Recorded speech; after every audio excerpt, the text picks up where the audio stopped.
Bismillahirrahmanirrahim. Assalamualaikum warahmatullahi wabarakatuh. Alhamdulillah, assalatu wassalamu ala asrofil anbiya'i wal mursalin wa ala alihi wa sahbihi ajma'in, amma ba'du.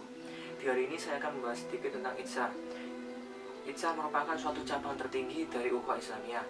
Ukhuwah Islamiyah sendiri adalah persaudaraan Islam atau persaudaraan yang menjunjung tinggi nilai Islami. Ihsan sendiri adalah mengorbankan kita diri sendiri untuk orang lain tanpa mengharapkan imbalan apapun. Tinta emas sejarah telah menuliskan bagaimana akhlak dari para sahabat Nabi atau sikap Ihsan para sahabat Nabi terdahulu. Kita ketahui saat kaum muhajirin berhijrah ke Madinah, mereka tidak membawa seluruh hartanya. Sebagian besar harta mereka ditinggal di Mekah, padahal mereka akan menetap di Madinah. Dari sini ada sebuah permasalahan dari kaum muhajirin. Melihat kondisi kaum muhajirin dengan landasan kekuatan persaudaraan, maka kaum Ansor yang menetap di Madinah tak membiarkan saudaranya dalam kesusahan. Dengan itu kaum Ansor mengorbankan dirinya dengan sepenuh hati membantu mengentaskan kesusahan yang dihadapi oleh kaum muhajirin. Pengorbanan kaum Ansor telah diabadikan di dalam Quran surat Al-Hasyr ayat 9 yang artinya, dan orang-orang yang telah menempati kota Madinah dan telah beriman Ansor sebelum kedatangan mereka muhajirin. Mereka mencintai orang yang berhijrah kepada mereka, dan mereka tiada menaruh keinginan dalam hati mereka terhadap apa-apa yang diberikan kepada mereka kaum muhajirin, dan mereka mengutamakan orang-orang muhajirin atas diri mereka sendiri, sekalipun mereka dalam kesusahan. Dan siapa yang dipelihara dari kekikiran dirinya, itulah orang-orang yang beruntung.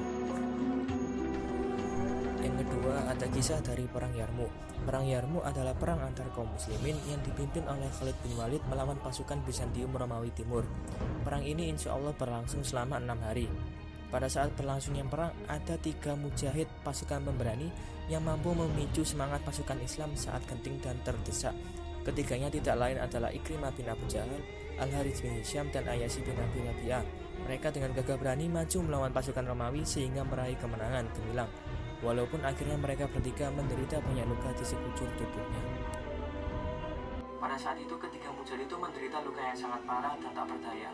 Salah satunya adalah Ikrimah. Ikrimah menderita luka yang sangat parah dan juga tergeletak di tanah. Pada saat itu juga ada seorang Islam atau kaum muslim yang dimana mengecek korban dari orang-orang muslim. Ia pun melihat kondisi Ikrimah dan membantunya dengan memberikan air minum. Pada saat air minum ditekatkan ke mulut Ikrimah, Ikrimah melihat ke Al-Harits, kondisi Al-Harits sangat parah. Ikrimah pun berkata, berilah air kepada Al-Harits terlebih dahulu. Sang pembawa air pun datang mendatangi Harits. Ketika air ditekatkan ke mulut Harits, Harits pun melihat Ayyasi menoleh kepadanya dan melihat kondisi yang sangat parah. Al-Harits pun berkata, berilah air kepada Ayyasi terlebih dahulu. Ketika pembawa air mendatangi Ayyasi, Ayyasi telah wafat sebagai mujahid. Lalu pembawa air pun ingin kembali ke Al-Harits dan Ikrimah agar mereka dapat meminum air tersebut, tetapi terlambat. Kedua orang itu telah wafat. Kita dapat mengambil banyak sekali hikmah dengan bagaimana luar biasanya akhlak dari para sahabat Rasulullah SAW. Bagaimana keikhlasan dipupuk dalam hati mereka, dengan jika mereka melakukan suatu hal berat akan menjadi ringan bagi mereka, dan bagaimana mereka mengutamakan orang lain dibanding diri sendiri tanpa mengharapkan imbalan kepada orang itu dan hanya mengharapkan imbalan kepada Allah Subhanahu. Lalu untuk keutamaan Ihsan ada beberapa. Yang pertama, akan dicintai Allah Subhanahu wa taala. Karena apa? Allah mencintai hambanya ketika hambanya membantu saudaranya. Lalu yang kedua, akan dicintai manusia. Bersumber pada hadis dari Sahal bin Sa'ad As-Sa'idi radhiyallahu an berkata, seseorang mendatangi Nabi dan bertanya, wahai Rasulullah, tunjukkan kepadaku suatu amalan, jika aku mengerjakannya maka aku akan dicintai Allah dan akan dicintai oleh manusia. Rasulullah pun menjawab, zuhudlah kepada Allah dan zuhudlah kepada apa yang dimiliki manusia, niscaya kamu akan dicintai oleh mereka. Hadis riwayat. Kita zuhud kepada manusia dengan kita mengutamakan diri mereka dibanding diri sendiri, dengan kita selalu menolong saudara kita, insya Allah kita akan dicintai oleh saudara kita dan akan menimbulkan suatu manfaat yang besar bagi kita. Nah, sekali manfaat atau hikmah dari kisah tersebut atau sikap Ihsan ini. Manfaat dari Ihsan sendiri, kita dapat dicintai oleh manusia dan juga dicintai oleh Allah Subhanahu wa taala. Semoga kita termasuk orang-orang yang bisa melakukan sikap Ihsan dan semoga kita dipermudah urusannya di dunia maupun di akhirat.